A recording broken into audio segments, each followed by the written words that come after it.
সোমবার সকালে রাজধানী আগারগাঁয়ে নির্বাচন কমিশন ভবনে অনুষ্ঠিত হয় নির্বাচন কমিশন বিটের কর্মরত সাংবাদিকদের সংগঠন আরএফইডির নবনির্বাচিত কমিটির অভিষেক অনুষ্ঠান। এতে অংশ নিয়ে সিএসি এএমএম নাসিরউদ্দিন জানান, জুন মাসের মধ্যে স্থানীয় সরকার নির্বাচন করতে হলে ১৬ লাখ মৃত ভোটার ও ৩৬ লাখ বাদ পড়া ভোটার নিয়ে নির্বাচন করতে হবে। তাই জুনের আগে কোনো ভোট সম্ভব নয়। তালিকায় নাম আছে, ওরা মারা গেছে। লেফট আউট ভোটার আমি দেখছি যে রাফলি ৩৫ থেকে ৩৬ লক্ষ। হ্যাঁ, ৩৬ লক্ষ।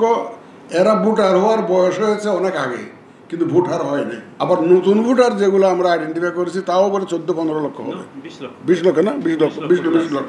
ডিসেম্বরে জাতীয় নির্বাচন করতে হলে অক্টোবর মাসে তফসিল ঘোষণা করা হবে বলেও জানান তিনি।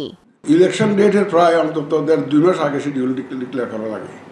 যদি ডিসেম্বরে হতে হয়, আমাকে অক্টোবরের মধ্যেই শিডিউল ডিক্লেয়ার করতে হবে। তিনি আরও জানান, সুষ্ঠু নির্বাচন করতে কমিশন ন্যূনতম সংস্কারের প্রস্তাব পাঠাবে সরকারের কাছে। এই ৬টা কমিশনের সুপারিশের উপরে। শিউলি রায়, দেশ টিভি, ঢাকা।